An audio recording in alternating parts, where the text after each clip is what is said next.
Education is power.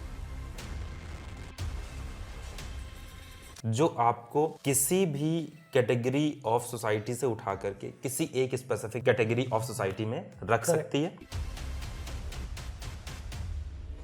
आज हम बात करने वाले हैं आर्किटेक्चर की, डिजाइनिंग की, डिटेलिंग की और इन सब का दिल के साथ कनेक्शन की। क्योंकि एक घर सिर्फ ब्रिक्स और पेंट से नहीं बनता है, वो बनता है उस सोच से जो हर कोने में अपनी एक कहानी लिखती है। तो ये आर्किटेक्चर, उसके पीछे का दर्द क्या है, इमोशन क्या है? When I was young, roaming around in the city of Lucknow, मैं ऐसे बहुत सारे घर देखता था। उन घरों को देख करके मेरे अंदर ऐसा थॉट आता था कि इस घर को और बेहतर बना सकते थे। Architecture is the blend of science and architecture. Golden ratio आपने सुना होगा, ताजमहल। देहरादून का आर्किटेक्चर, मतलब लोग यहाँ किस तरह का आर्किटेक्चर डिमांड कर रहे हैं? कई बार ऐसा होता है कि क्लाइंट चाहते हैं कि हम अच्छी बिल्डिंग बनाएं, लेकिन अच्छी बिल्डिंग की डेफिनेशन क्या होती है वो हमसे मिलने के बाद उनकी थोड़ी सी मॉडिफाई होनी चाहिए। आसान है एजुकेट करना? यस। एक एयरबीएनबी का सक्सेसफुल होना और अनसक्सेसफुल होना, इसमें आर्किटेक्चर का कंट्रीब्यूशन। पहला एक्सपीरियंस ऑफ एनी बिल्डिंग, यानी बिल्ट एनवायरनमेंट, वो आर्किटेक्चर का ही होता है। आर्किटेक्चर सर्विसेज, ये क्या है? Architecture services are like blood lines of. Okay, क्या लाइटिंग एक्सपीरियंस को एनहांस कर सकता है? Lighting plays a very important role in aesthetics, in user experience and in life cycle cost. 5 key elements interior design के perspective से जो हर घर में होने चाहिए। This can be solved in 3 ways।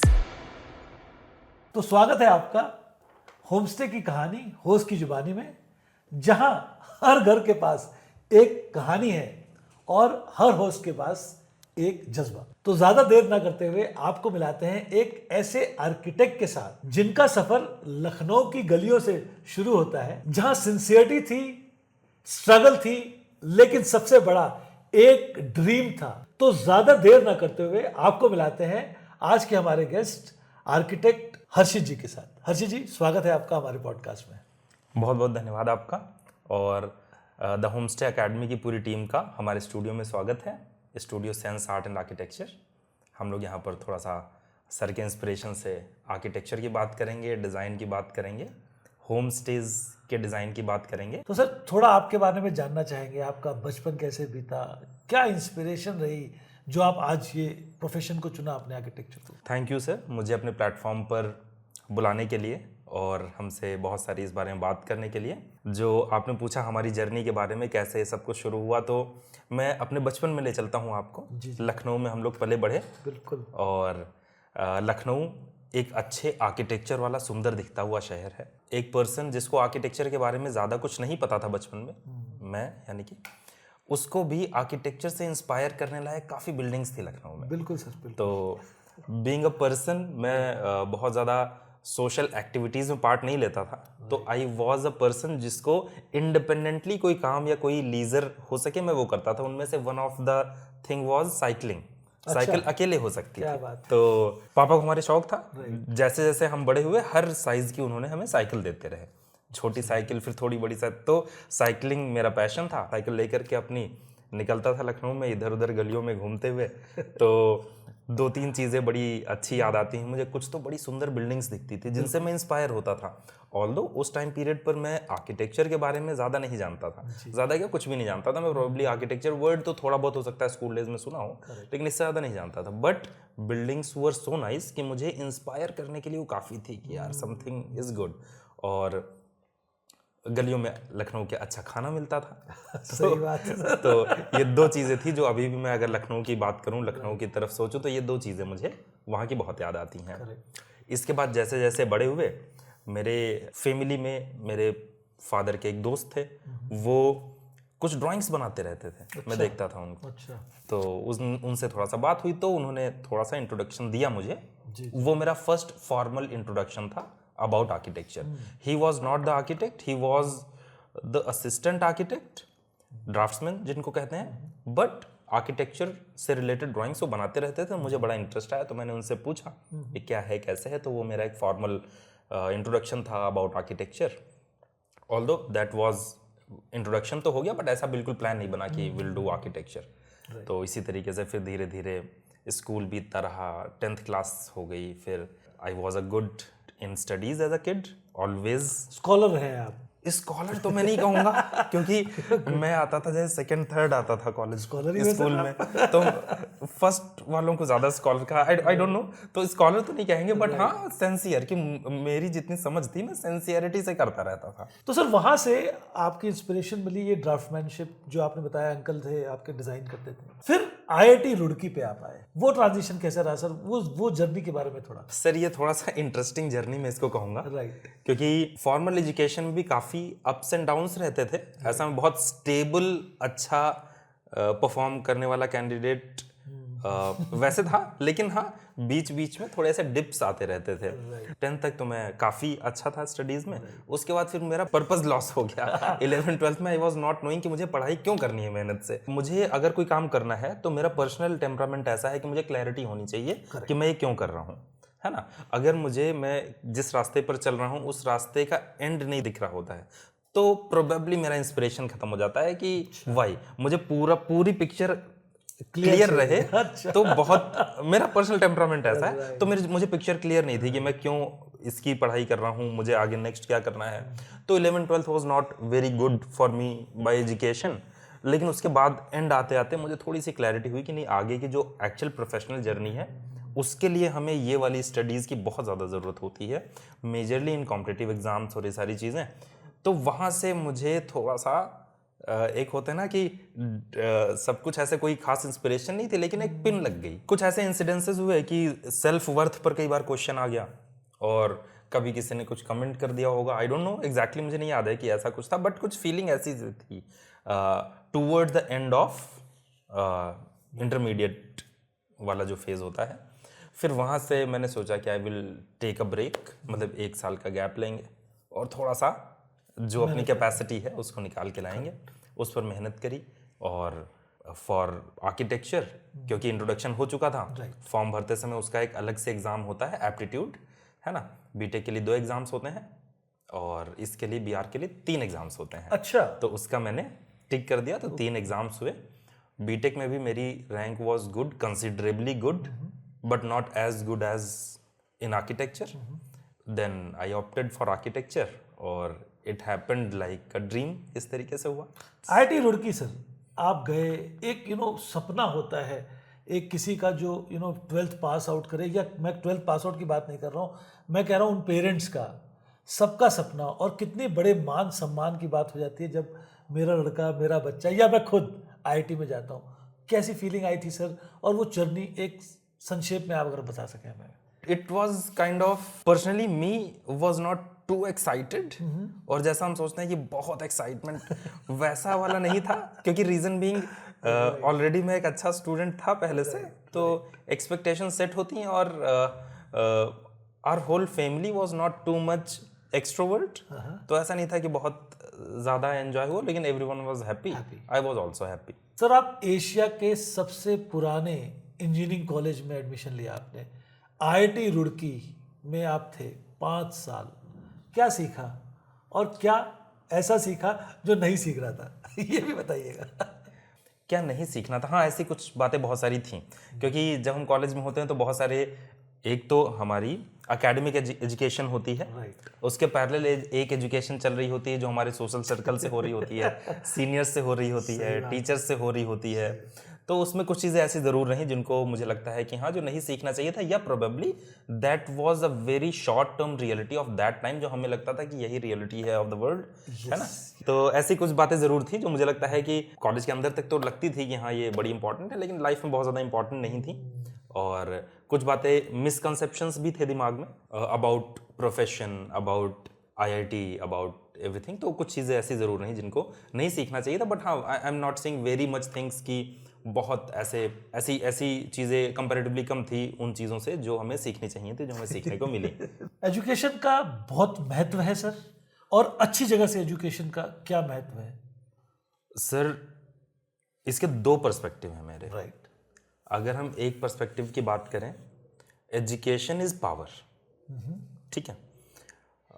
तो बिल्कुल इसमें ये वाला पर्सपेक्टिव अभी मैं दे रहा हूँ जिसमें एजुकेशन, जो आपने पूछा कि क्या इंपॉर्टेंट है, yes, very very important. Education is power, जो आपको किसी भी कैटेगरी ऑफ सोसाइटी से उठा करके किसी एक स्पेसिफिक कैटेगरी ऑफ सोसाइटी में रख सकती है। करेक्ट।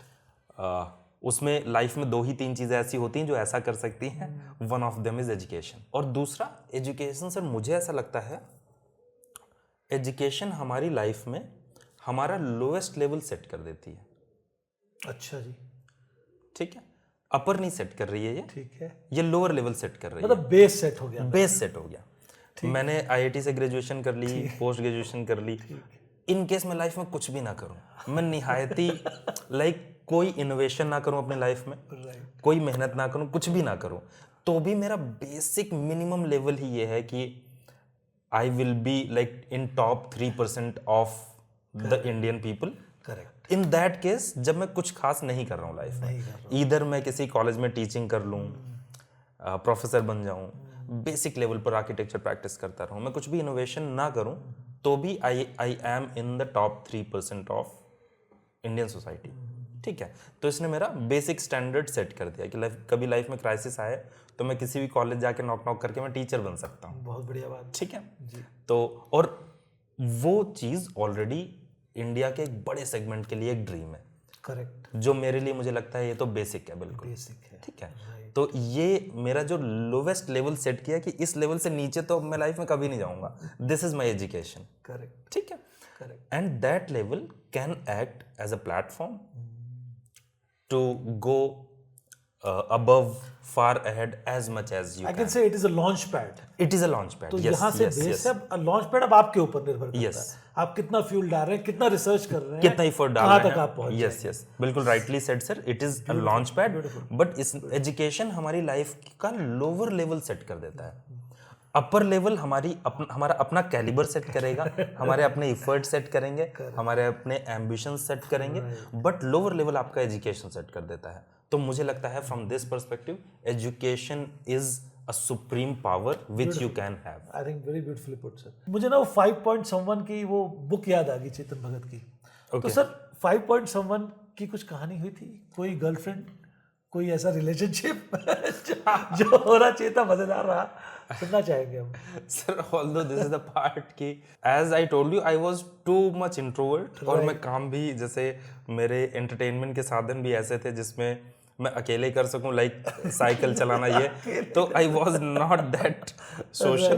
तो नहीं सर, ऐसा नहीं रहा, और इन सब चीज़ों में कहूँगा कि मैं काफ़ी लकी भी रहा। ऐसे जो पॉइंट्स होते थे इनको मैं कल के लिए टाल देता था, जैसे किसी ने बुलाया कि आज चलो पार्टी करने चल रहा है थोड़ा, कल करेंगे यार कल करेंगे, तो ऐसे कल करते करते वो कल आई नहीं, वो कल आया नहीं। सर अनलकी रहे या लकी रहे, गर्लफ्रेंड नहीं बनी, बट आपने आई थिंक अपने रिलेशनशिप बिल्ड किए आर्किटेक्चर के साथ। तो उसकी कहानी सर, ये आर्किटेक्चर अपने आप में किस तरह का एलिमेंट है? बिकॉज हम तो एक उसको लाइनों में देखते हैं कि कुछ नक्शा बना हुआ है, बट उसके पीछे की कहानी क्या है सर? उसके पीछे का दर्द क्या है, इमोशन क्या है? जो मेरा फर्स्ट इम्प्रेशन ऑफ आर्किटेक्चर था when I was young, roaming around in the city of Lucknow, मैं ऐसे बहुत सारे घर देखता था। ऑल्दो तब तक मैं आर्किटेक्चर को बहुत अच्छे से नहीं जानता था, बट उन घरों को देख करके मेरे अंदर ऐसा थॉट आता था कि इस घर को और बेहतर बना सकते थे। आई डोंट नो एक थॉट क्यों आता था मुझे। किसी का कॉर्नर का घर होता था तो मुझे लगता था कॉर्नर है, इनको तो बहुत अपॉर्चुनिटी है दोनों तरफ से अच्छे व्यूज़ क्रिएट करने की, अच्छे लाइट वेंटिलेशन लेने की, लेकिन उन्होंने ऐसा नहीं किया हुआ है। तो ये मैं अपना चलते हुए सब चीज़ें इवेल्युएट करता रहता था। तो इन्हीं सबके तहत कुछ घर ऐसे भी दिखते थे जो मुझे बहुत इंस्पायर करते थे है ना, देखने में। तो मैं उनके सामने रुक करके थोड़ी देर उनको इत्मीनान से देखता था, तो मुझे अच्छा लगता था। और मुझे लगता था कि not only architecture is not only catering की बस एक रूम और एक कमरा बना दिया बहुत ही अच्छे तरीके से, इससे बियॉन्ड था कि how it is giving you the feel, है ना। बिल्ट एनवायरनमेंट में हमें फील कैसा आता है उसको एक्सपीरियंस करके, वो भी मैं इसको काफ़ी अर्ली स्टेज से एसोसिएट कर पा रहा था। और मुझे ऐसा लगता है कि architecture can be the first thing जिसने हमें बीइंग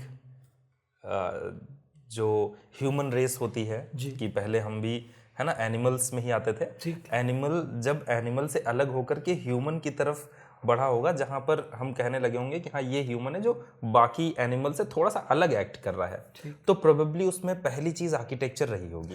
उसने कुछ घर वर जैसा कुछ बनाया होगा, कोई शेल्टर आया, कुछ शेल्टर आया होगा, केव आई होगी, जो भी है। केव वगैरह तो फिर भी कुछ एनिमल्स भी बनाते हैं, लेकिन केव से ज्यादा इनोवेटिव आर्किटेक्चर क्रिएट किया होगा एक एनिमल ने, फिर धीरे धीरे उसकी ह्यूमन वाली जर्नी चल पड़ी होगी। ये प्रोबेबली इंटरेस्टिंग चीज पे आप ले जा रहे हैं। ह्यूमन ने सबसे पहले कार तो नहीं बनाई होगी, कार तो नहीं बनाई होगी, तो सबसे पहले ऐसा क्या किया होगा जो आज भी कर रहा है ह्यूमन, आज भी कर रहा है। Probably that would have been the architecture. और जो आर्किटेक्चर है it is part of experiences, how you are experiencing a city, experiencing a house, experiencing a shopping complex, है ना। कहीं कहीं पर हमें वो एक्सपीरियंस बहुत अच्छा लगता है, कहीं कहीं पर हमें थोड़ा कम अच्छा लगता है, and it is derived by the quality of architecture, जो कि उस बिल्ट एनवायरनमेंट में, इधर वो सिटी हो, मॉल हो, घर के अंदर एक छोटा सा रूम हो, ये ज़्यादातर हमारे क्वालिटी ऑफ आर्किटेक्चर पर डिपेंड करता है कि हम कैसे और क्या फील करेंगे उस स्पेस में। सर आपने बड़ी अच्छी बात कही एक्सपीरियंस की, आर्किटेक्चर, ये मैंने महसूस किया है। मैं कुछ जगहों पे जाके खड़ा हो जाता हूँ, मुझे बड़ा अच्छा लगता है निहारना वो मकान। ये सब फीलिंग कैसे आती है कि कुछ जब आप वॉक कर रहे हो, कुछ आर्किटेक्चर ना आपको खड़ा करा देते हैं और आपको देखने में मजबूर करा देते हैं, और कुछ आपको लगता है कि यार जल्दी से निकल जाऊं। ये इसके पीछे क्या आर्ट है या क्या साइंस है? सर इसके पीछे साइंस है, साइंस बैक्ड आर्ट है, साइंस बैक्ड आर्ट है, बड़ी अच्छी बात है। तो architecture is the blend of science and architecture, है ना। साइंस को आर्टिस्टिकली प्लेस किया जाए तो वो आर्किटेक्चर बन जाता है। इसके पीछे क्लियर कट साइंस भी है। There is a definition of beauty, definition of not beauty, aesthetics. In architecture terms हम एस्थेटिक वर्ड ज़्यादा यूज करते हैं क्योंकि ये साइंस बेस्ड टर्म है। तो इसमें सर 2-3 हमारे प्रिंसिपल ऑफ डिज़ाइंस होते हैं। अगर वो चीज़ें प्रॉपर फॉलो करी गई हैं तो वो बिल्डिंग हमें साइंटिफिकली भी अच्छी होती है और हमें अच्छा एक्सपीरियंस भी देती है। एग्जैक्टली मुझे पूरे तो अभी नहीं याद हैं, बट मैं आपको फिर भी एग्जांपल्स के लिए बताता हूँ। जैसे रिदम, है ना, बिल्डिंग जहाँ पर है उसके अपने सारे एलिमेंट्स एक दूसरे के साथ रिदम में है या नहीं, और वो सराउंडिंग्स के साथ रिदम में है या नहीं। अगर दिल्ली का आर्किटेक्चर उठा के मैं देहरादून की वादियों में ले आऊंगा तो शायद वो रिदम में नहीं होगा, ऐसा कह सकते हैं? रिदम में हो सकता है, वो हार्मनी में नहीं होगा। Harmony is the second element of design. सही बात। अच्छा, तो रिदम होता है पहला, सेकंड होता है हार्मनी, ठीक है, तीसरा होता है बैलेंस। ठीक है। अगर मैं किसी बिल्डिंग को प्रोबेबली बीच से थोड़ा मोटा कर दूंगा, ऊपर से पतला कर दूंगा, तो अपना वो एक बैलेंस्ड, ऑल्दो इसको बैलेंस वे में भी इसको किया जा सकता है। तो थर्ड इज बैलेंस। ठीक है। तो ये कुछ एक प्रिंसिपल्स ऑफ डिजाइंस होते हैं सर। अगर हम इसको फॉलो कर रहे हैं तो हमारी बिल्डिंग अच्छी आती है। इसके अलावा हो जाता है हमारा गोल्डन रेशियो। आपने सुना होगा ताजमहल, है ना, ये सारी गोल्डन रेशियो में है। जी। तो गोल्डन रेशियो होता है जिसको हम लोग फॉलो करने की कोशिश करते हैं, है ना। और ये चीज़ें अगर हमने फॉलो करी हुई हैं तो बिल्डिंग हमारी बेसिक लेवल पर अच्छी ही दिखाई देती है। सर आपने बड़ी खूबसूरती से ये टेक्निकल पार्ट्स हमारे साथ डिस्कस किए। अगर मैं एक सिंपल डेफिनेशन में आपसे कहूँ, एक मुझे हिंदी में एक लाइन में लेमन टर्म से समझाए, एस्थेटिक्स का अर्थात क्या हुआ सर? इसको अगेन सर मैं 2 पार्ट में केटर करूंगा। एक इसका साइंटिफिक पार्ट है जो ऑलरेडी मैंने अभी एक्सप्लेन किया आपको। आर्किटेक्चर को हम ह्यूमन पर्सपेक्टिव के लेवल पर 2 या 3 पार्ट्स में डिवाइड कर सकते हैं। एक तो उसकी अपनी फॉर्म हो गई, है ना, कि जो बिल्डिंग की फॉर्म है वो कैसी है, विदाउट एनी कलर्स और टेक्सचर्स। यानी कि जो हम मटेरियल यूज कर रहे हैं उसको असाइड करें, पहले जो हमारी बिल्ट फॉर्म है वो बैलेंस्ड होनी चाहिए। मैं सर ह्यूमन से जोड़ता हूँ, जो ह्यूमन का स्केलेटन है, पहले वो फॉर्म बना लिया, पहला पार्ट हो गया। नॉट स्केलेटन सर, मैं इसको इस तरीके से इसको और ब्रेक डाउन ऐसे करूंगा, not skeleton but human body, naked human body, not clothes. ठीक है, ठीक है। पहले ये ब्यूटीफुल होना चाहिए फॉर्म। उसके बाद उसके ऊपर हम जो मटेरियल्स यूज करते हैं, हम ब्रिक यूज करते हैं, पेंट यूज करते हैं, स्टोन यूज करते हैं, टाइल यूज करते हैं, एन नंबर ऑफ, है ना, कुछ सिंथेटिक मटेरियल्स भी आते हैं, एसीपी आता है, एचपीएल आता है, ये सब चीजें यूज करते हैं। ये हो गए ऊपर अच्छे कपड़े। ठीक है। तो एक बैड शेप्ड पर्सन को भी हम बहुत अच्छे एक्सपेंसिव क्लोथ्स पहना करके काफी हद तक ब्यूटीफुल दिखा सकते हैं। बट अल्टीमेट ब्यूटी तो यही है कि पहले बॉडी परफेक्ट हो उसकी, है ना, उसका शेप, फिगर, ये चीज़ें परफेक्ट हो। सेम विद आर्किटेक्चर कि पहले उसकी हम फॉर्म पर बात करें, उसका फॉर्म बढ़िया होना चाहिए। अब फॉर्म बढ़िया होना अपने आप में एक वास्ट टर्म है, इसको अगर ब्रेक डाउन करें तो अगेन वही 5 एलिमेंट ऑफ डिज़ाइन आ जाते हैं, rhythm, harmony, balance, golden ratio, ये चीज़ें आ जाती हैं। इस पर अगर बेस्ड है तो वो अपने आप अच्छा दिखाई देगा। ओवरऑल अगर मैं कहूँ what will give you a better aesthetics from architecture will be कि उसमें डिस्टॉर्टेड पैटर्न्स मिनिमम हो। हम उसे जब देखें, परसीव करें तो जो हमारा मेंटल पैटर्न है उसमें और क्लैरिटी आए, means less distributed planes to observe. Sir हर एक स्टूडेंट जो आईआईटी से ग्रेजुएट होता है उसके पास लाइन लग जाती है बड़ी बड़ी कंपनीज की, बड़े बड़े जॉब ऑफर्स की।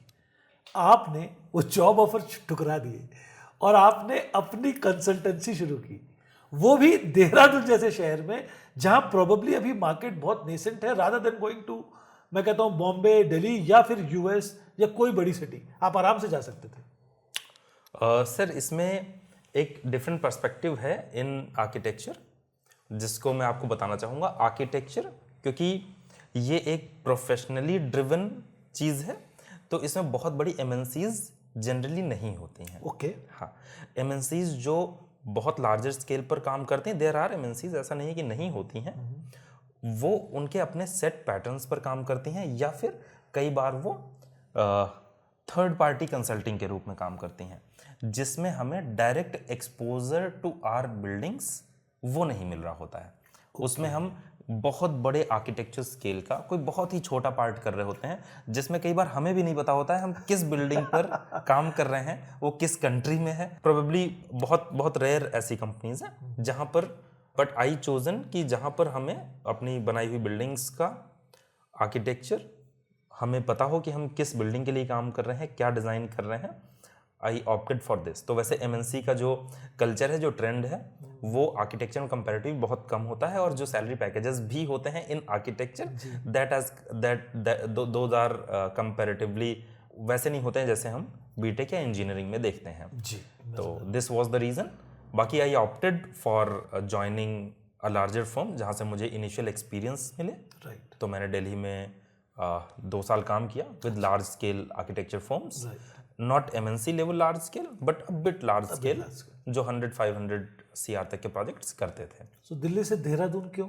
सर दिल्ली से देहरादून नहीं, दिल्ली से लखनऊ। अच्छा, लखनऊ।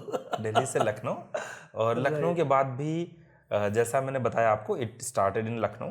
और जैसा इनिशियली मैंने बताया था कि थोड़ा सा हिल आर्किटेक्चर के साथ एसोसिएशन था, कुछ प्रोजेक्ट्स ऐसा करता था कि हमारा मन होता था कि हम हिल रीजन में भी करें। तो दैट वाज द रीज़न कि देहरादून में भी हमने काम किया, और देहरादून सिटी ने हमें अच्छे तरीके से सर्व किया, वेलकम किया, और अभी यहाँ पर हम लखनऊ से भी ज़्यादा काम कर पा रहे हैं देहरादून में। देहरादून का आर्किटेक्चर आपको कैसे, क्या कोई डिफरेंस लगता है यहाँ पे आर्किटेक्चर पे? मतलब लोग यहाँ किस तरह का आर्किटेक्चर डिमांड कर रहे हैं, और यहाँ कौन सा आर्किटेक्चर हार्मनी और रिदम में है? सर इसमें जो आपने पूछा कि कैसा लोग डिमांड कर रहे हैं, इसमें सर जो मैं ऐसा कहूँगा कि बीइंग एन आर्किटेक्ट, हमारा जो primary goal, not exactly goal but primary responsibility है, वो होती है हमारे जो क्लाइंट्स होते हैं उनको एजुकेट करने की। Okay. Not exactly fulfilling what they are asking for, but telling them कि what is good for you, for the city, for the users you are planning your building for. Okay, ठीक है।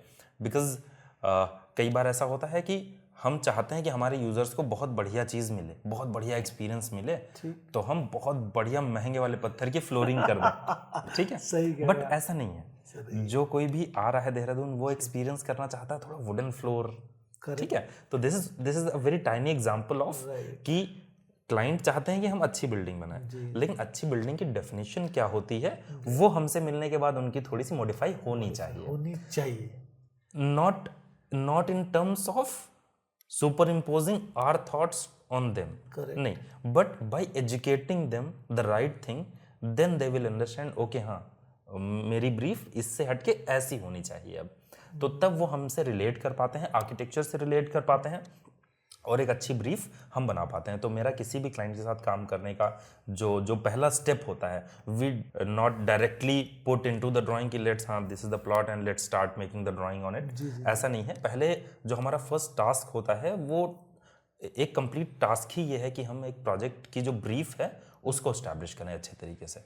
और उस project brief का part होता है type of architecture, architecture design, जो users हैं उनका एक्सपीरियंस, जो क्लाइंट चाहते थे उनका एक्सपीरियंस, फिजिबिलिटी क्या है ना, लोकेशन क्या है, व्यूज़ क्या हैं, एज वेल एज जो लोकल बाईलॉज हैं वो क्या कहते हैं, बिल्कुल, है ना, स्ट्रक्चरल वाइबिलिटी क्या कहती है लोकल रीजन की। इन सारी चीज़ों को कंबाइन करके क्लाइंट्स को एजुकेट करना इज़ द फर्स्ट स्टेप।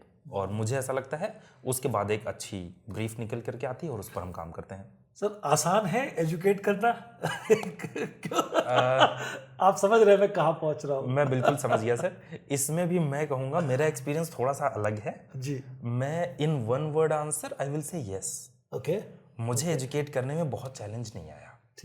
ठीक है, ऑल्दो क्योंकि मेरे अपने पीयर्स, कलीग्स जो को आर्किटेक्ट्स हैं सिमिलर एज ग्रुप में, उनसे बातचीत होती रहती, तो कई बार मैंने ऐसा पाया कि दे फाउंड कि थोड़ा टफ हो जाता है बताना समझा पाना। जी बिल्कुल। बट मेरा पर्सनल ओपिनियन ऐसा रहा कि it is not easy, clearly it is not easy, but it is not that complicated if you have the right examples and you have the right way to put your thought, और आप client के ऊपर super impose मत कीजिए। घर बनाना एक सपना है, एक ड्रीम है सर।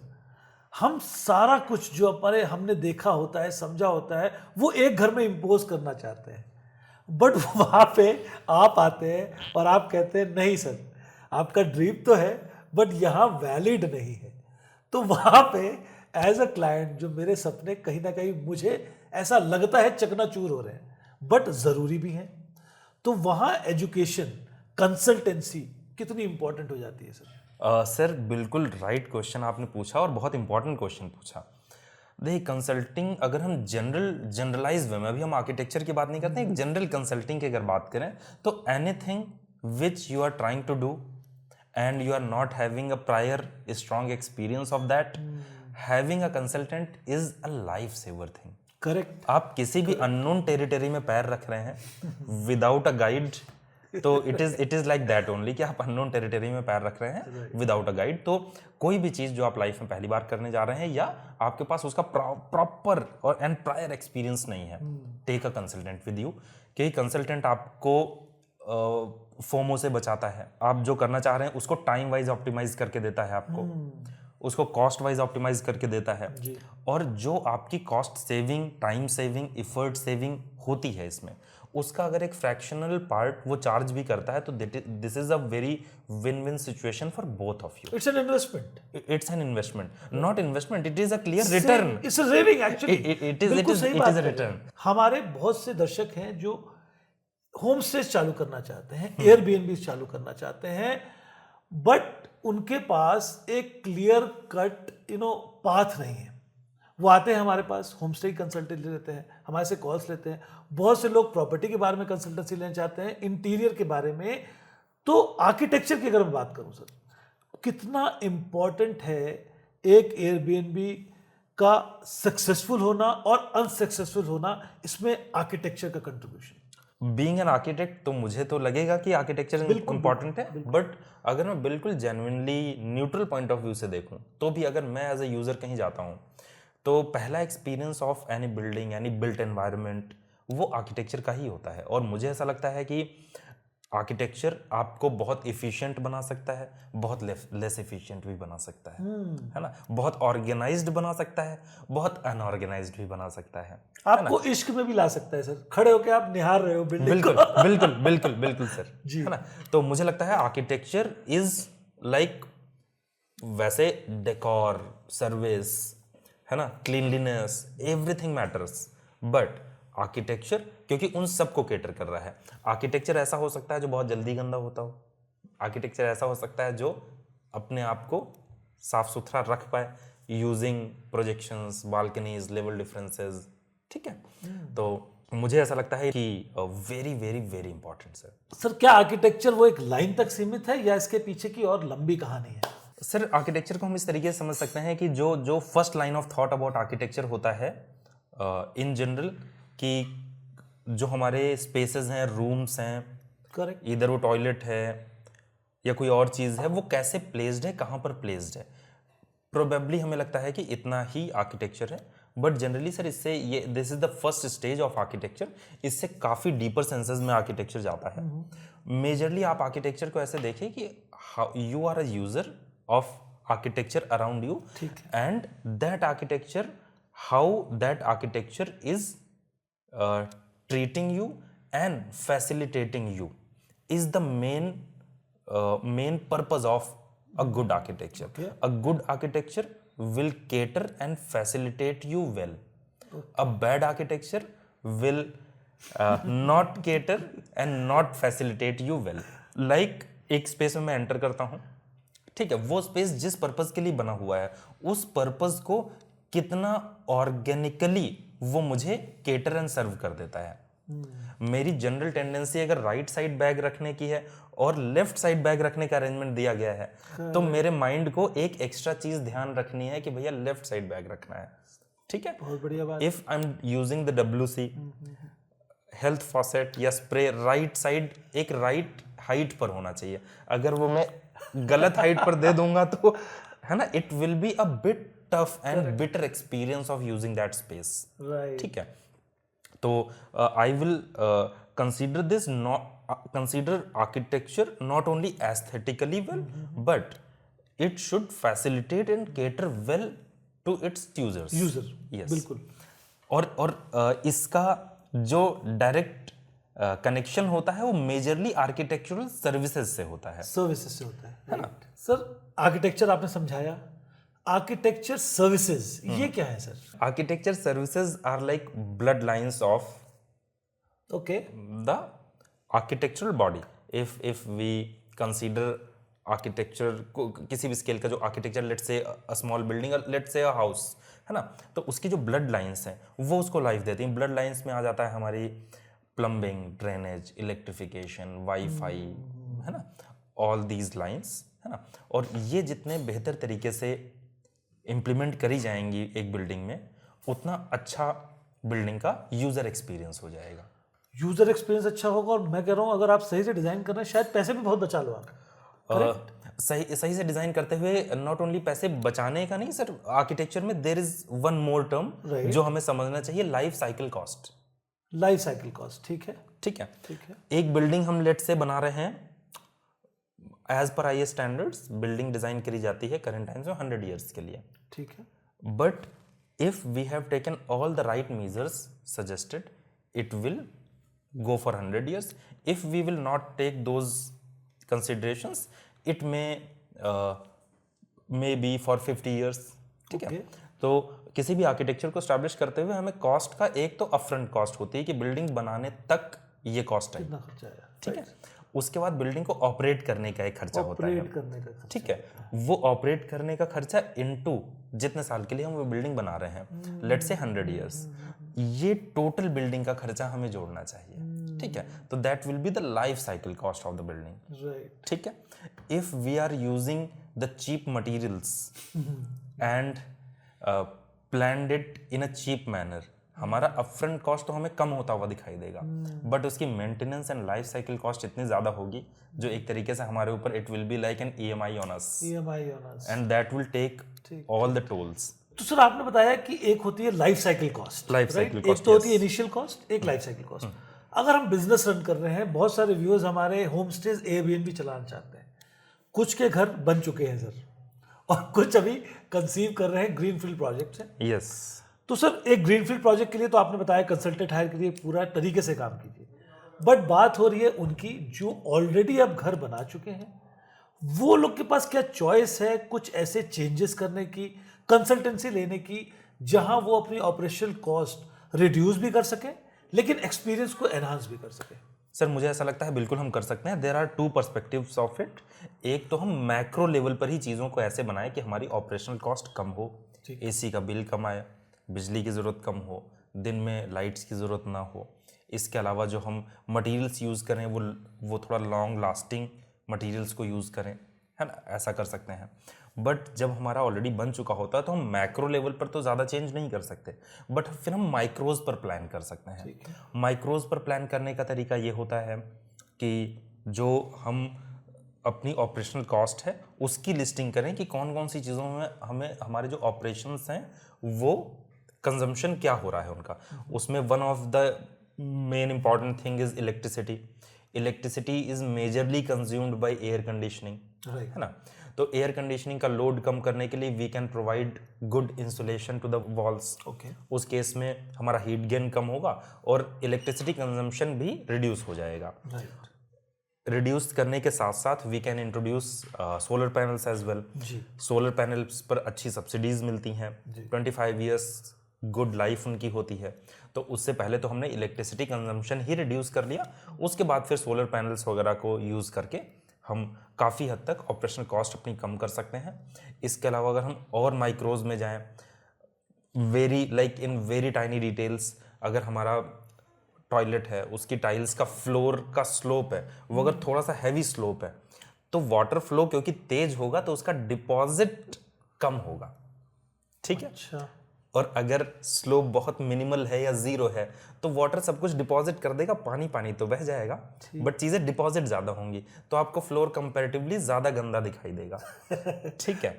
और इससे आपकी जो हाउसकीपिंग कॉस्ट है वो बढ़ेगी घटेगी। प्लस अब हाउसकीपिंग तो आप एक गेस्ट जाने के बाद या दूसरा गेस्ट आने के बाद यूज़ करते हैं, वो तो होगा, बट जो गेस्ट यूज़ कर रहा है, जो अपना टॉयलेट को करंटली यूज़ कर रहा है, उसका एक्चुअल लाइव एक्सपीरियंस बड़ा अच्छा होगा। यूज़र एक्सपीरियंस जो है बहुत अच्छा होगा। पानी बिल्कुल रुक नहीं रहा है, वो सीधे अच्छे ड्रेन पर चला जा रहा है। इसके अलावा कुछ माइनर माइक्रो डिटेल्स ऐसे होते हैं कि हम अपनी जो WC है उसको वॉल माउंटेड लगाएं, क्योंकि फ्लोर माउंटेड WC के नीचे आसपास सफाई नहीं हो पाती है कितना भी हम ट्राई करें, तो that will not give the clean and tidy feeling as a wall mounted WC can provide, ठीक है। अब जिनके टॉयलेट्स पहले से बने हुए हैं वो चाहते हैं एक्सपीरियंस को एनहांस करना तो बिल्कुल कर सकते हैं। थोड़ा सा सिविल अल्ट्रेशन लगता है, एक अच्छा प्लम्बर आपके पास होना चाहिए, तो ये इजीली पॉसिबल है कि हम वॉल माउंटेड कर सकें, उससे एक्सपीरियंस अच्छा हो जाता है।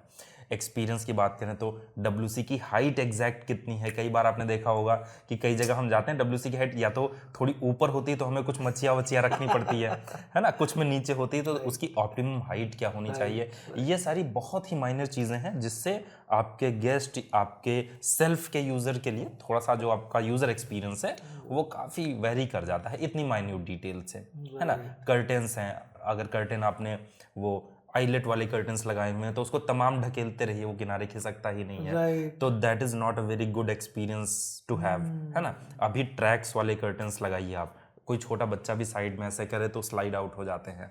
तो ये सारी छोटी छोटी चीज़ें मैटर करती हैं। आप सेम कर्टेंस को अपने टेलर से अल्टर करा करके ट्रैक्स में लगा सकते हैं, तो उससे ये सारी चीज़ें ओवरऑल एक एक्सपीरियंस बनाती हैं, एक अच्छा एक्सपीरियंस बनाती हैं। तो इन माइक्रो डिटेलिंग्स पर हम काम कर सकते हैं जिनका ऑलरेडी बिल्ट हाउस है या बिल्ट प्रॉपर्टी है। जो ऑलरेडी ग्रीनफील्ड प्रोजेक्ट्स हैं उसमें तो हम पूरा थॉरली शुरू से ही हर एक चीज़ के SOPs क्लियर करके आगे काम कर सकते हैं। सर मैंने महसूस किया है खुद, क्योंकि मैं एक होस्ट हूँ, लाइटिंग का बहुत इंपॉर्टेंस रहता है सर, उसके बारे में थोड़ा सा हमें जानकारी दीजिए सर। हमने एक लाइटिंग तो बना दी, अब तो हो गया, क्या चेंजेस ला सकते हैं, या ग्रीनफील्ड प्रोजेक्ट था तो शुरू से कैसे कर सकते हैं, और एक्चुअली क्या लाइटिंग एक्सपीरियंस को एनहांस कर सकता है एक एयरबीएनबी के गेस्ट के? सर बिल्कुल, मैं ऐसा कहूँगा कि lighting plays a very important role in aesthetics, in user experience and in life cycle cost, all 3 aspects.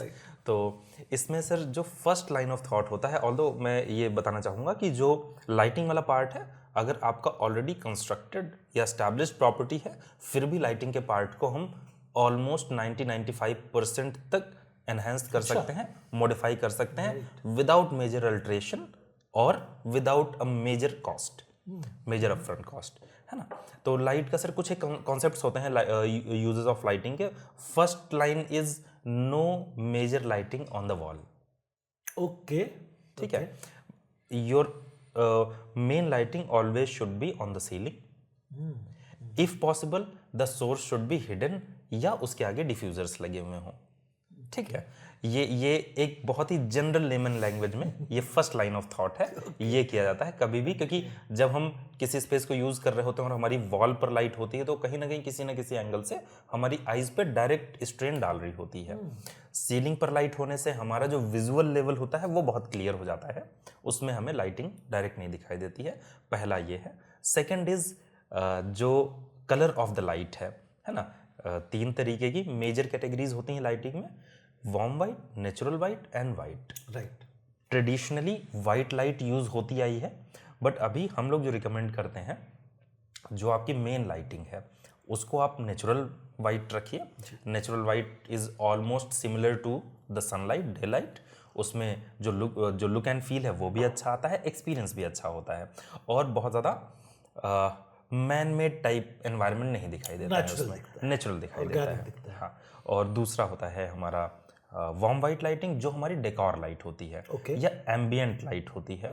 वो हम अगर वार्म वाइट रखते हैं तो उससे जो एम्बियंस है और जो लुक एंड फील है, एस्थेटिक्स हैं, वो बहुत अच्छे निकल करके आते हैं। तो ये एम्बियंट वर्ड मैं बार बार सुनता हूँ, एम्बियंट का मतलब क्या है लेमन टर्म में? एम्बियंट का मतलब अगर मैं इसको इंटरप्रेट करने की कोशिश करूं तो ambient environment is the environment जो आपके थॉट प्रोसेस को सुपर इम्पोज ना करे।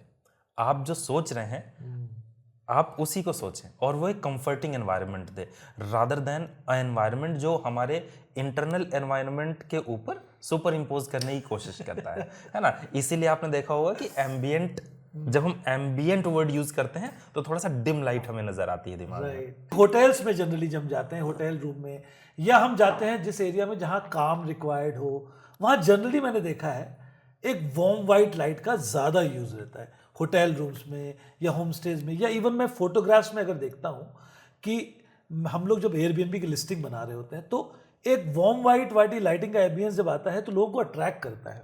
तो प्रॉब्ली कहीं ना कहीं वो काम, पीस, वो फोकस से शायद रिलेट करता है। बिकॉज नेचुरल लाइट जब आती है ना सर, तो मैं एक्टिव हो जाता हूँ और मुझे थोड़ा सा एक्टिविटी को लेस करना है, अपने थॉट प्रोसेस को फनल करना है। शायद वार्म वाइट का लाइट वहाँ मुझे हेल्प करती है, probably, if I am not wrong sir. बिल्कुल सर, ऐसा हेल्प करती है। और मुझे ऐसा लगता है कि दैट इज लाइक अगर हम नेचुरल सनलाइट की बात करें, मॉर्निंग्स और इवनिंग्स में वो थोड़ा सा वार्मर होती है as compare to day time. बिल्कुल, ट्वाइलाइट जिसको कहते हैं। ट्वाइलाइट जिसको कहते हैं। तो मुझे लगता है कि जो वार्म वाइट लाइट है वो कहीं ना कहीं उस वाले एनवायरनमेंट को डिपिक्ट करती है, उससे हमें एक कंफर्टिंग एंड सूदिंग फील होता है। Great sir, great. And lighting में एक कॉन्सेप्ट तो ये हो गया कि हम सीलिंग पर लाइट्स रखें, natural white and warm white रखें। वाइट हमारी वोकैबुलरी में ही जनरली हम लोग रिकमेंड नहीं करते हैं, unless it is for specific reason, है ना।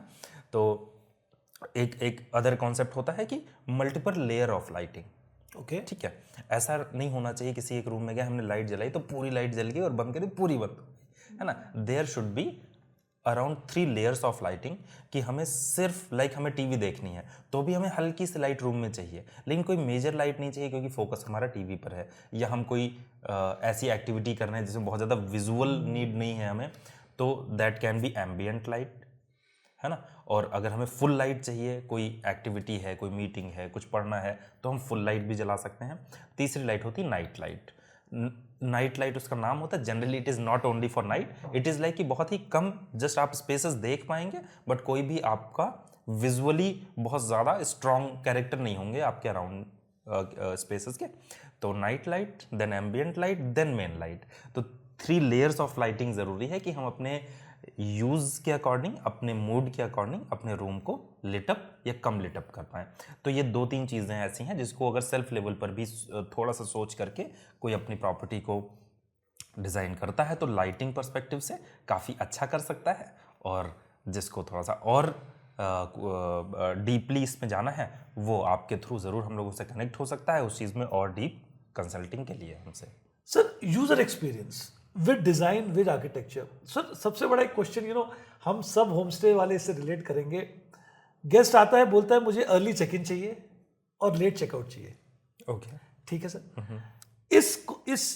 इस दुविधा को हम डिज़ाइन से क्या सॉल्व कर सकते हैं, सर मुझे ऐसा लगता है कि बिल्कुल एक जेन्युइन नीड भी होती है और एक जेन्युइन ये एक रेगुलर आस्क होती है कि थोड़ा सा, और कई बार अपने प्लान से कोई थोड़ा सा अर्ली आ जाता है प्रॉपर्टी पर, तो उसे हम अपने लॉबी एरिया में या रिसेप्शन एरिया पर ही सोफे पर बिठाएं, वो अपने बैग्स के साथ बैठता है, तो that is not a very good experience. तो सर मुझे ऐसा लगता है ऐसे केसेस में अपने गेस्ट के एक्सपीरियंसेस को केटर करने के लिए और उन्हें सर्व करने के लिए we can have a common area या कॉमन लाउंज ज़रूर हम ऐसा बना सकते हैं, जिसमें इन केस कोई थोड़ा सा अर्ली पहुंच जाता है तो एटलीस्ट वहाँ पर पहुंच करके वो थोड़ा सा कंफर्टेबल हो सकते हैं, उसमें वॉशरूम्स हों, अटैच्ड वॉशरूम जिनको वो यूज़ कर सकते हैं फ़िलहाल के लिए, तो उन्हें भी एक पब्लिक एरिया, एक कॉमन एरिया में बैठने में एक जो थोड़ा सा ऑकवर्डनेस होती है वो फील नहीं होगी, प्लस एटलीस्ट एक केटर्ड एंड फैसिलिटेटेड फील होगा कि हम थोड़ा सा अर्ली ज़रूर पहुंचे प्रॉपर्टी पर, but we had a space जिसमें हम थोड़ा सा कंफर्टेबल हुए, maybe half an hour 1 hour जो भी टाइम लगे, और उसके बाद एक बार रूम आपका रेडी हो जाता है तो उसमें मूव इन कर सकते हैं। सेम विद मूविंग आउट के लिए, इन केस उनकी कैब थोड़ा सा लेट है या फ्लाइट थोड़ी सी डिलेड है, मे बी आवर और 2 आवर और हाफ एन आवर में भी, तो they can wait in that space, waiting area में, है ना, लाउंज एरिया में थोड़ा सा बैठ करके अपने बैग्स वगैरह पैक करके कंफर्टेबल हो सकते हैं, अपनी मील्स एंजॉय कर सकते हैं, है ना, कुछ माइनर एक्टिविटीज़ हैं, टेलीफोन कॉल्स हैं, वो कर सकते हैं। तो एटलीस्ट एक डेडिकेटेड स्पेस अगर उनके पास होगा तो that will not be a major problem, मुझे ऐसा लगता है। ऑपरेशनल पर्सपेक्टिव से भी इसको केटर कर सकते हैं। और बीइंग जो हम आपके साथ वेरियस प्रोजेक्ट्स कर रहे हैं इन होम स्टे बनाने के लिए, तो उसमें भी हमने इस तरीके की कंसिडरेशंस किए हैं, ऑब्वियसली आपके ही एक्सपीरियंस और सजेशंस को यूज़ करके, और ये जो कॉमन प्रॉब्लम निकल करके आ रही थी प्रॉपर्टी ओनर्स को, उनको देखते हुए, और मुझे ऐसा लगता है कि it will solve the problem to a certain extent. I think it will solve to a lot of extent and it will create USP for your homestay because Yes, this you are solving a major problem और entrepreneur का काम ही तो है problem को solve करना। बिल्कुल sir. एक और दुविधा रहती है सर होमस्टे ओनर्स की, लोग एसी को चलता हुआ छोड़ के चले जाते हैं। अब हम क्या करें? अगर हम अंदर जाते हैं प्रिवेसी इश्यू है और वो बहुत सारी इलेक्ट्रिसिटी कंज्यूम कर रहा है। Can we solve it by design, by architecture? Sir इस केस को, this is like very generic problem in hospitality industry. तो मुझे ऐसा लगता है, नॉट मुझे ऐसा लगता है, but I have provided in many properties कि हम जो रूम में चेक इन करना और चेकआउट करने का जो प्रोसेस है वो थोड़ा सा ऑटोमेट करते हैं। ओके। और इसमें बहुत सारी कंपनीज इस ऑटोमेशन में और बहुत सारे गैजेट्स इस ऑटोमेशन में ऑलरेडी प्रेजेंट होते हैं, जिसमें हम ऐसा प्लान कर सकते हैं कि एक बार रूम में कोई भी यूज़र नहीं है, कंप्लीटली लॉक है, तो वो सारे मेजर इलेक्ट्रिसिटी कंजम्पशन वाले जो पॉइंट्स होते हैं, इन केस कोई गीज़र, इन केस हमारे पास इंडिपेंडेंट गीज़र है तो उस केस में गीज़र ऑन करके चला जाता है या एसी ऑन करके चला जाता है, या बाई मिस्टेक उससे आयरन करते हुए आयरन सेफ्टी इशू भी है ना, आयरन चलता रह गया या इलेक्ट्रिक केटल चलती रह गई इन केस बाय मिस्टेक, है ना, तो उस केस में ये जितने भी पावर पॉइंट्स हैं ये वो ऑलरेडी कट कर देता है। ठीक है, तो जितने टाइम तक यूज़र बाहर है उतने टाइम तक वो कट रहता है, एक बार वो वापस अपने रूम में आता है तो ये चीज़ें फिर से एक्टिव हो जाती हैं। इसका कंट्रोल हम अपने रिसेप्शन एरिया या जो हमारा हेड कंट्रोलर है उसके पास भी दे सकते हैं, कि जैसे कोई भी अपने रूम में एंटर करने की जगह होटल में ही एंटर किया है तभी, क्योंकि रिसेप्शनिस्ट को पता होता है कि अभी आ रहे हैं, तो वहीं से इन सारी चीज़ों को वो ऑन कर सकता है, मैनुअल भी कर सकता है, ऑटोमेटेड भी हो सकती हैं ये चीज़ें। क्या हम ऐसे सर्विस प्रोवाइडर्स को जानते हैं? बिल्कुल sir, there are like very established brands, जैसे कि I will not name any brand here, but there are a lot of brands जो ये service hardware as well as software manner में प्रोवाइड करते हैं यूजर्स को, and those are not very expensive as well. Not very expensive, so they will save a lot of operation cost, long term investments हैं ये। बिल्कुल, and these are not major investments, तो मुझे लगता है कि these are basic essential necessities nowadays for any property in hospitality. Great, sir. So if somebody wants to learn about these services, how can they contact you? Sir, जैसे हम लोग एक platform पर हैं, the homestay academy caters all of these needs, तो बिल्कुल आपसे connect होकर के वो हमसे सारी कंसल्टिंग ले सकते हैं, सारे पॉइंटर्स जान सकते हैं। ऑल्दो हम जो इस वीडियो पर बात कर पा रहे हैं वो काफ़ी लिमिटेड पॉइंटर्स की बात है, इसके अलावा भी n नंबर ऑफ पॉइंटर्स होते हैं जहां पर बहुत ही कम इन्वेस्टमेंट में हम अपने यूज़र एक्सपीरियंस को बहुत इंप्रूव कर सकते हैं, ऑपरेशनल कॉस्ट को काफ़ी रिड्यूस कर सकते हैं, तो वो सारी जानकारी आपके माध्यम से बिल्कुल ले सकते हैं। सर, यूएसपी, भीड़ बहुत है, यूएसपी क्रिएट करनी है, एक डिजाइन एलिमेंट आर्किटेक्चर से क्या एक होम स्टे की यूएसपी क्रिएट की जा सकती है? मुझे लगता है बिल्कुल, और मेजर यूएसपी आर्किटेक्चर से ही क्रिएट करी जा सकती है। बिल्कुल। बिकॉज जो आपका यूजर एक्सपीरियंस है, हैंड्स ऑन जो कोई एक्सपीरियंस करेगा वो तो आने के बाद करेगा प्रॉपर्टी, बट जो पहला ग्लिम्स होता है, जो पहला introduction of the property to a probable user होता है, वो मेजरली आर्किटेक्चर ड्रिवन ही होता है। वो पहले आपकी फोटोज देखता है, आपके रूम्स के इंटीरियर्स देखता है ना, आपके गार्डन्स देखता है, आपके टॉयलेट्स का लेआउट्स देखते हैं। तो मुझे लगता है architecture plays like a major major major role here, और having a good aesthetically sound architecture will attract guests as well as cater them well. Sir, क्या इसमें बिजनेस डिजाइन का कोई कॉन्सेप्ट आता है, या डिजाइन मेरे आरओआई को क्या बैलेंस कर सकता है या एनहांस कर सकता है? सर, इस पर्सपेक्टिव में मुझे ऐसा लगता है कि बिल्कुल कर सकता है। रीजन बीइंग, अगर मैं अपने आप को एज ए यूजर देखूं तो first thing I will see the ambience and goodness of design and architecture, जी, that will be the first impression. उसके बाद ये तो मैक्रो लेवल पर हम फोटोज में देखते हैं, बट जब हम साइट पर प्रॉपर्टी में प्रेजेंट होते हैं, उसकी जो सर्विसेज हैं, जो उसके माइक्रोज हैं, छोटी छोटी माइनर चीज़ें जो मेरा एक्सपीरियंस बेहतर कर रही हैं, है ना, एज अ यूज़र मेरा एम्बियंस बेहतर कर रही हैं, वो नज़र आता है। तो मुझे लगता है it plays a huge role in visibility as well as in marketing as well as in user experience. Sir, लोग अपना घर या शॉर्ट टर्म रेंटल या एयरबीएनबी बनाना चाहते हैं। 5 क्विक टिप्स जो उनके लिए आपके संदर्भ में देखनी चाहिए, समझनी चाहिए। सर, इसके 2 पार्ट हो सकते हैं। एक, is it a green field project, या वो अपनी एग्जिस्टिंग प्रॉपर्टी को मॉडिफाई करना चाहते हैं। तो एग्जिस्टिंग प्रॉपर्टी को मॉडिफाई करना चाहते हैं तो उनके 5 टिप्स में से फर्स्ट, जो कलर्स हैं, एग्जिस्टिंग प्रॉपर्टी है, बहुत उसमें मेजर चेंज नहीं कर सकते हैं, तो पहला कलर कॉम्बिनेशन, अच्छे पेस्टल कलर्स को यूज कीजिए। इधर आप किसी कंसल्टेंट से बात कर लीजिए, या आप सेल्फ एनालिसिस कर रहे हैं तो भी go for the pastel colours. Go for the pastel interior decor. Interior decor में आ जाता है आपकी बेडशीट्स, पर्दे, ये सारी चीजें, वो भी पेस्टल शेड्स में हो और एक दूसरे के साथ रिदम एंड हार्मनी में हो। गुड लाइटिंग, अच्छी लाइटिंग कीजिए आप, ambient warm white light plus main natural white light. चौथा हो जाता है कि आप उसका जो मेंटेनेंस है ऑफ, जो जैसे आपका गार्डन हो गया, that should be well maintained, and the property that should be well maintained. और पांचवा हो गया, take good photographs of that, जिससे जो आपने इफर्ट डाले हैं उस प्रॉपर्टी को बनाने में वो अपने बेस्ट पर शोकेस आप कर सकें। तो 5 चीजें मुझे लगता है क्विक टिप्स हो सकते हैं उनके लिए जो अपनी एग्जिस्टिंग प्रॉपर्टी को कन्वर्ट करना चाहते हैं इन अ होम स्टे। अब सर, ग्रीनफील्ड प्रोजेक्ट जो नया कंसीव कर रहे हैं, जो नया कंसीव कर रहा है उनके लिए first and foremost thing is get various consultants on board. उसमें से जैसे आपके सबसे पहले तो मुझे लगता है होम स्टे कंसल्टेंट आने चाहिए कि पहले वो प्रॉपर्टी को कंसीव कराएं, हाउ मेनी BHKs, क्या रेवेन्यू मॉडल वो रखना चाहते हैं, इसके हिसाब से। तो पहला get the right consultant on board, और then get the right architect on board. ये तो फिलहाल कंसल्टेंट वाली उसमें ही आ जाएगा। उसके बाद get your theme and your expectation from the property very clear from the very first day, और इन बिटवीन फोमो में नहीं आना है। थर्ड चीज़ है, बिकॉज एक बार हम गो हेड ले लेते हैं, कई बार हम फोमो में आ जाते हैं कि ये चीज़ नहीं, वो चीज़ ज़्यादा बेहतर हम कर सकते हैं, लेकिन अगर वो ऑलरेडी इन प्रोसेस है तो उसको मॉडिफाई करने से we will not get either of those.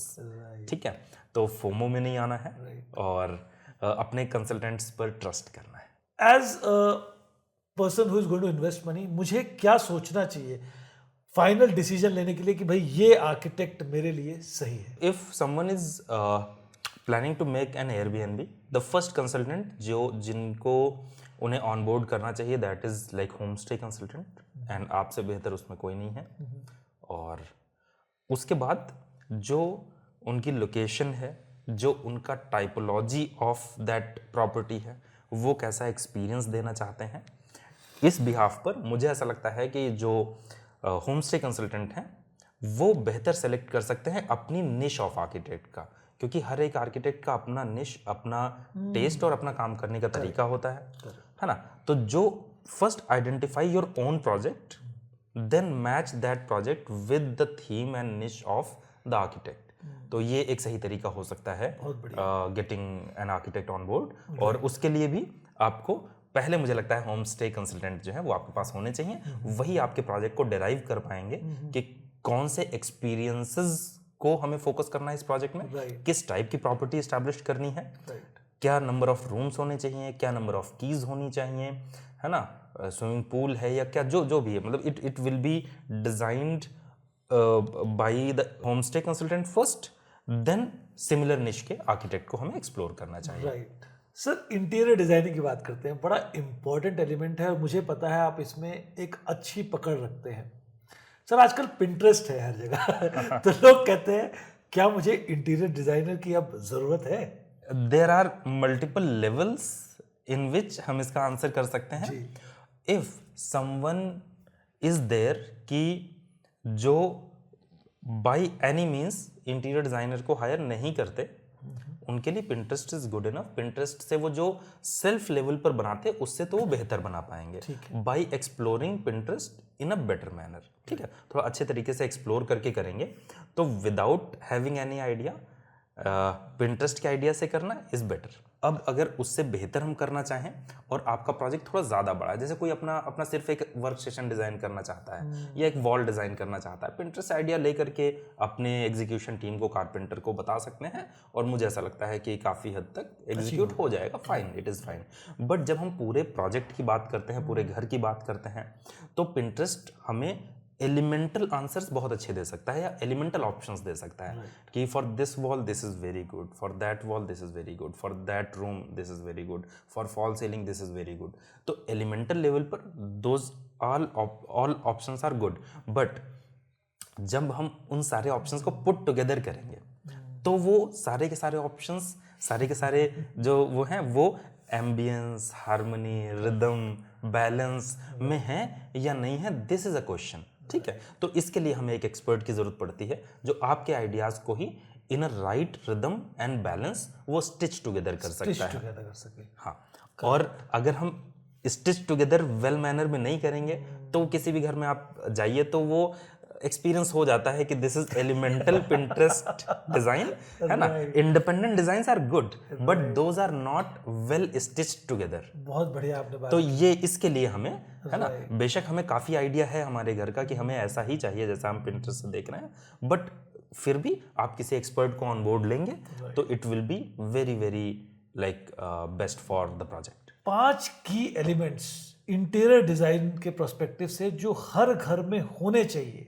उसको यूनिक या यूजर एक्सपीरियंस अच्छा बनाने के लिए। सर इसके लिए पहली चीज़ तो मैं बताना चाहूँगा कि जो हमारा overall architecture design of the property है उससे अलाइन करता हुआ हो हमारा जो मेन गेट है, जो मेन एंट्री वे है ना, इन terms of material and in terms of geometry दोनों सिमिलर हो तो बहुत अच्छा एक्सपीरियंस आता है। इसके अलावा जो हमारा एक्सपीरियंस है from going to the main gate to the main doorway, right, ठीक है, उसका जो एक्सपीरियंस है वो भी हमारा सॉफ्ट स्केप से हम हार्ड स्केप में जाते हैं तो डायरेक्टली सॉफ्ट स्केप से हार्ड स्केप में एंट्री नहीं होनी चाहिए, सॉफ्ट फिर सेमी हार्ड फिर हार्ड स्केप होना चाहिए। ये तीसरा, जब हम किसी भी स्पेस में एंटर करते हैं तो we should have a buffer zone, जैसे पहले एक वरांडा आना चाहिए देन हमारा इनसाइड या इंडोर स्पेस आना चाहिए। अगर डायरेक्टली हम किसी पब्लिक स्पेस से प्राइवेट स्पेस में एंटर करते हैं वो ट्रांजिशन बहुत अच्छा नहीं माना जाता है और वो सबकॉन्शियसली हमें बहुत कंफर्टिंग जोन नहीं देता है। अगर हमारा पहले एक सेमी कवर्ड एरिया हो जाए फिर कवर्ड एरिया है तो बहुत अच्छा होता है। तो I will say third point is the buffer area. Fourth is जो हम एक्सपीरियंस प्रेजेंट कर रहे हैं इन दैट प्रॉपर्टी, वो एक्सपीरियंस आपके डिज़ाइन थीम में, कलर थीम में, मटेरियल पैलेट में नज़र आना चाहिए एंट्री से लेकर के, लाइक मेन प्रॉपर्टी एंट्री से लेकर के जो हमारी अंदर इन हाउस एंट्री है उसके बीच में उस एक्सपीरियंस के छोटे ग्लिम्स हमें दिखाई देने चाहिए। और अगर कोई प्रॉपर्टी बाहर से जब हम एंटर करते हैं थोड़ा सा फोटोजेनिक हो, स्पेशली जैसे कोई पहुंचता है तो जस्ट टेक अ स्नैप कि मैं यहाँ पहुंच गया हूँ, है ना, इंस्टाग्रामेबल हो वो पूरा एनवायरनमेंट तो बड़ा सा अच्छा होता है। अगर वो किसी अपने फ्रेंड को भी भेजे कि I reach to the property तो प्रॉपर्टी इतनी बढ़िया हो कि एक थोड़ा सा उसमें एक इंस्पिरेशन जुड़ा हुआ है तो बहुत अच्छी प्रॉपर्टी में स्टे कर रहे हैं ये लोग। तो ये 5 चीज़ें बहुत मैटर करेंगे आपके एंट्री वे से related. Great sir. Hilly area में खासकर वॉल्स में सीलन डैमेज एक आम मुसीबत है। कैसे टैकल किया जा सकता है इसको सर डिजाइन एलिमेंट के? सर इसके this can be solved in 3 ways, not in 3 ways, तीनों स्टेप्स का ध्यान रखना चाहिए हमें। पहले हम आर्किटेक्चरली सॉल्व कर सकते हैं सीलन को, ठीक है। लाइक हमारे डिज़ाइन के डिटेल्स ऐसे हों जो डैम्पनेस और पानी आने का स्कोप कम कर दे, ठीक है। उसमें एग्जाम्पल के तौर पर प्रोजेक्शंस ओवर द विंडो है ना, और पिच रूफ एंड जो हमारी टॉप रूफ हो वो बाकी नीचे के सारे फ्लोर से थोड़ी सी बाहर हो, ये डिटेल्स हो गए। इसके अलावा जो हमारा सॉफ्ट स्केप है, इनकेस ये इस लेवल पर हमारा सॉफ्ट स्केप और हमारी ये बिल्डिंग है, तो सॉफ्ट स्केप और बिल्डिंग के बीच में डैम्प प्रूफ कोर्स डालना, ओके। ये तो हो गए हमारे डिज़ाइन डिटेल्स से ही हमने जो डैम्पनेस है, जो सीलन है, उसको रिड्यूस किया। दूसरा तरीका होता है कि जो हमारे वाटर ट्रीटमेंट एजेंट्स होते हैं हम उनको यूज़ करें, ठीक जैसे वाटर प्रूफिंग सीमेंट आता है हम उसे यूज़ करें। डैम्प प्रूफ कोर्स और जहाँ पर भी हमारा ब्रिक वर्क स्टार्ट हो रहा है उसके नीचे हम बिटुमिन की लेयर लगाएं, ये तरीका हो सकता है ना। इसके बाद लास्ट हमारा होता है कि जब हम अपना जहाँ जहाँ से भी एक्सपोजर टू द वेदर है या डैम्पनेस आने का स्कोप है, उसमें वेरियस केमिकल्स और शीट्स आती हैं जिसको हम अप्लाई कर सकते हैं टू रिड्यूस दैट। तो मेरा मानना है जो पहला स्टेप है वो बहुत इंपॉर्टेंट है, क्योंकि अगर वो स्टेप हम मिस करेंगे तो बाकी बाद वाले दोनों स्टेप्स में बहुत हैवी इफर्ट और मनी इन्वेस्ट करना होगा हमें। जो पहला स्टेप है वो फ्री है, वो इंटेलेक्चुअल प्रॉपर्टी, इंटेलेक्चुअल वैल्यू लेता है, बिकॉज अगर हमारे डिटेल्स ही ठीक है तो हमारा एक्सपोजर काफ़ी कम हो जाएगा। तो ये 3 वेज होते हैं इसको सॉल्व करने के। और सर ये तो हो गया ग्रीनफील्ड का। अब ऑलरेडी मेरे पास प्रॉपर्टी है, शायद मैंने वो स्टेप्स लिए हैं या नहीं लिए हैं, उनके लिए 3 इंपॉर्टेंट एलिमेंट्स क्या हो सकते हैं? पहले एक अच्छे वाटर प्रूफिंग एक्सपर्ट को बुला करके आप कंसल्टिंग कीजिए उसके साथ। ठीक।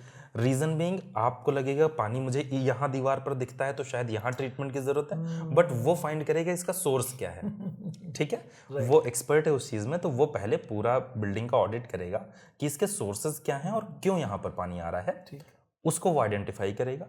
आइडेंटिफाई करने के बाद हमें क्लियर हो जाएगा कि कौन से स्टेप्स और मेजर्स हमें लेने हैं उसको सॉल्व करने के लिए, रादर देन डूइंग कि डायरेक्टली हमने कुछ आउटर सरफेस पर लगा करके उसको ट्रीट कर लिया। या कई बार लोग ऐसा भी करते हैं कि पीवीसी पैनल लगा करके उसको छुपा दिया तो पीवीसी पैनल से वो तो छुप गया है, लेकिन वो आपकी बिल्डिंग की लाइफ को कंटिन्यूसली किल कर रहा है। जो बिल्डिंग 100 साल के लिए थी वो 50 ईयर्स में उसकी एज हो जाएगी। तो that is a very loss thing. इससे अच्छा है कि आप एक्सपर्ट को बुलाइए, ऑडिट कराइए और जो आपकी डैम्पनेस सीलन की प्रॉब्लम है उसको रूट कॉज से ठीक कीजिए। सर शेल्फ्स और एम्प्टी कॉर्नर्स कई बार हमारे घर में होते हैं, उनको कैसे मोर स्टाइलिश, मोर फंक्शनल बनाया जा सकता है? इसके लिए पहले हमें देखना होगा कि वो कौन से स्पेस से एसोसिएटेड है और उसके आसपास कौन सी एक्टिविटी हो रही है। उस एक्टिविटी को और बेटर वे में कैटर करने में हेल्प करे इस तरीके का फंक्शन हमें चूज करना चाहिए। और उस स्पेस से ही जुड़ी हुई जो कलर थीम है, जो मटेरियल पैलेट है, सिमिलर यूज़ करके हम किसी भी कॉर्नर को अच्छा सुंदर बना सकते हैं। इन केस कोई स्पेस है जहाँ पर जो फोटोशूट के लिए लोग यूज़ करते हैं तो उस पर हम कोई एक ऐसा एलिमेंट यूज़ करें जो हमारे बैकग्राउंड में थोड़ा सा और एस्थेटिक्स और ब्यूटी ऐड कर दे। इन केस कोई स्पेस है जो हमारे मान लीजिए बेडरूम से कनेक्टेड है तो उस कॉर्नर पर हम कोई ऐसी शेल्फ बना सकते हैं जिसमें हम कोई भी चीज़ें अपनी प्लेस कर सकते हैं, अपनी पसंद की बुक्स रख सकते हैं, अपने मोमेंटोज प्लेस कर सकते हैं उसमें, जिससे हमें एक लगातार अच्छी फीलिंग आती रहे अपने से कनेक्टेड चीज़ों को वहाँ पर देख करके। तो इस तरीके से कुछ ऐसे कॉर्नर्स हो सकते हैं जिसको हम अच्छे तरीके से प्रेजेंट कर सकते हैं और प्रॉपर्टी को और अच्छा बना सकते हैं। सर एक स्पेस में मैंने देखा है बहुत सारे रंग जब डल जाते हैं तो अजीब सा एक माहौल क्रिएट करते हैं। कितने रंग होने चाहिए एक ऑप्टिमम, ताकि वो एक सिंक में लगे, एक बैलेंस में लगे, अच्छा लगे? सर काफ़ी अच्छा क्वेश्चन है ये, बट इसमें इसको हम एब्सोल्यूट टर्म्स में या यूनिवर्सल ट्रुथ लेवल पर नहीं डिसाइड कर सकते कि 2 कलर, 3 कलर, 4 या 5 अच्छे होंगे। It depends upon the overall theme जो कि हम लेकर के चल रहे हैं। But yes, not too many colours, and जो भी कलर्स हैं those should be from a single family with 1 or 2 contrast things will work better. जैसे हमने कोई एक पैलेट लिया, लेट्स से पेस्टल ग्रीन का पैलेट लिया, तो उसी पैलेट में से 2-3 कलर्स हों और एक कोई एलिमेंट हो, चाहे वो वुड हो या कोई और जो कंट्रास्ट हो उस फैमिली से, कॉम्प्लीमेंट कर रहा हो, तो ऐसे कॉम्बिनेशंस अच्छे माने जाते हैं। Go for the pastel and minimal colours, ये कहा जा सकता है, बट नॉट कि कितने कलर्स का पैलेट हो, ये मुझे लगता है एट इस स्टेज पर ऐसे डिसाइड करना। हाँ। सर नेचर बड़ा इंपॉर्टेंट होता है। एक आपके घर में गार्डन होते हैं, प्लांट्स होते हैं, कैसे नेचर को एक रेजोनेट किया जा सकता है एक घर के आर्किटेक्चर में, घर के डिज़ाइन में, घर के एक्सपीरियंस में? Sir nature is a very very important thing जो घर के डिज़ाइन के साथ ब्लेंड इन होना चाहिए, राइट, है ना। और हम कोशिश ऐसी कर सकते हैं, जो भी हमारे एक्सपीरियंशियल प्लेसेस हैं, चाहे हमारा ड्राइंग रूम हो, बेडरूम हो, वहाँ से कोई ना कोई एक साइड ऐसी ज़रूर हो जो नेचर के साथ कनेक्टेड हो। तो इसको कैसे कर सकते हैं? इट शुड बी जस्टिफाइड कि पहले तो हम प्रॉपर्टी को प्लान करते समय ही नेचर के लिए स्पेसेस छोड़ें, छोटे छोटे गार्डन्स के लिए स्पेसेस छोड़ें, बैकयार्ड बनाने के लिए स्पेस छोड़ें। तो पहला तो कंसिडरेशन ये है। उसके बाद उसको नेटिव प्लांट्स के साथ हम डेवलप करें, not a very fancy species में नहीं जाना चाहिए हमें, मुझे ऐसा लगता है। पार्शियली जा सकते हैं, बट अगर नेटिव प्लेस पर स्टडी करके हम थोड़ा सा उन प्लांट्स को लगाएंगे तो उनकी ग्रोथ अच्छी रहती है, उनका जो मेंटेनेंस होता है वो काफ़ी कम रहता है। तो नेटिव प्लांट्स पर जाना, और जिधर से हमारा नेचर कनेक्टेड है, इन केस हम उधर छोटी विंडो देंगे तो अगेन हमें वो उतना अच्छा एक्सपीरियंस नहीं मिलेगा। तो जहाँ पर हमने गार्डन या नेचुरल चीज़ें डेवलप करी हुई हैं, उधर पर थोड़ा सा बड़े साइज़ की विंडोज़ रखना will help incorporating nature with your experience. Sir इसमें सनलाइट, क्रॉस वेंटिलेशन, ये भी नेचर के पार्ट हैं, इस पे आप क्या कह सकते हैं? मतलब बिल्कुल सर, सनलाइट, क्रॉस वेंटिलेशन, ये basic essentials of designing any of house है ना। इसमें सनलाइट के लिए पहले हमें सनपाथ को स्टडी करना पड़ेगा, डायरेक्शंस को स्टडी करना पड़ेगा, उसके अकॉर्डिंग जहाँ से भी हमारा सन आ सकता है अच्छा सन, उधर हमें थोड़ी बड़ी विंडोज़ रखनी चाहिए। और क्रॉस वेंटिलेशन के लिए एटलीस्ट 2 वॉल्स पर हमारे विंडोज़ होनी चाहिए जिसमें वेंटिलेशन की पॉसिबिलिटी हो। Fix window will not cater that will cater sunlight but not cater the cross ventilation. Sir आपने बड़ी बड़ी विंडो की बात की, अभी मैं आप ये ऑन द लाइटर नोट, अभी हमारी एक क्वेरी चल रही थी एक घर पे, तो उसमें उन्होंने बड़े प्यारे क्रॉस वेंटिलेशन के बड़े बड़े विंडोज दिए हैं बेडरूम में। तो एक सवाल करते हैं प्रोस्पेक्टिव गेस्ट, कहते हैं आपकी फोटो में बड़ी बड़ी विंडो दिख रही है बेडरूम में, is it not a privacy issue? अब आप क्या ही जवाब देंगे उनको? सर उसके जवाब हैं, बिल्कुल जवाब हैं। क्या जवाब दें उनको? तो सर बिल्कुल ठीक बात है उनकी कि प्राइवेसी इशू। तो पहले तो बड़ी विंडो हम पब्लिक एरिया में नहीं देंगे। लेट्स कि हमारा ये गार्डन है जो कि फ्रंट यार्ड का गार्डन है, उधर पर हम बड़ी विंडो बिल्कुल नहीं देंगे। जिस गार्डन की तरफ हम बड़ी विंडो दे रहे हैं उधर गार्डन का भी एक्सेस रेस्ट्रिक्टेड होता है। ठीक है, कि इसी रूम से गार्डन में हम जा सकते हैं। तो जब इसी रूम से उसका एक्सेस है तो प्राइवेसी हजार्ड नहीं है। Second, we have all the options of sheer curtains, blind out curtains, कि वो वाला चैलेंज अभी नहीं है। मुझे लगता है कि तो इन दोनों मेजर से इस चीज़ को ट्रीट कर लिया जाता है और it is very much accepted. अभी तो करंट ट्रेंड्स में हम इवन बाथरूम्स में भी फुल हाइट विंडोज दे रहे हैं। अच्छा, although this is a very new thing, not a very new thing but new thing for me. मैंने अभी रिसेंटली ही प्रोजेक्ट्स में ऐसा प्रपोज करना शुरू किया है। We are doing full height window in bathrooms as well, लेकिन उस बाथरूम के साथ एसोसिएटेड जो गार्डन है, जो पब्लिक एरिया है, उसका एक्सेस इसी रूम से लिमिटेड है। ठीक है, तो उस केस में हमारा प्राइवेसी ब्रीच नहीं होता है। दूसरा, इन केस प्राइवेसी है तो भी किसी किसी को अनकंफर्टेबल फील होता है यूजिंग दैट स्पेस, क्योंकि वो पूरा बड़ा विंडो है और उसे आदत नहीं है इतनी बड़ी विंडो तुरंत यूज करने की। तो वहां पर हम ब्लाइंड्स का ऑप्शन देते हैं। बिल्कुल ब्लाइंड आउट ब्लाइंड्स होते हैं जिसको आप अंदर से बंद कर सकते हैं, क्लोज कर सकते हैं। तो उनके लिए भी जो थोड़ा सा ऑकवर्ड फील करेंगे, कंफर्टेबल फील नहीं करेंगे, although there is no privacy hazard, privacy की प्रॉब्लम नहीं है, बट फिर भी जिसको अनकंफर्टेबल लगे उस चीज़ को यूज़ करना, उनके लिए ऑप्शंस होते हैं हमारे पास। तो मुझे लगता है इस तरीके से इन दोनों चीज़ों को कैटर किया जा सकता है। Great sir, great. तो सर बड़ा ही शानदार रही है जर्नी आपके साथ, बहुत कुछ हमने सीखा डिज़ाइन को लेके, लाइटिंग को लेके, और हमने समझा कि डिज़ाइन या आर्किटेक्चर केवल एक पेज पे लाइन नहीं है, इसके पीछे अपनी एक साइंस है, एक आर्ट है, एक पूरी अलग दुनिया ही है।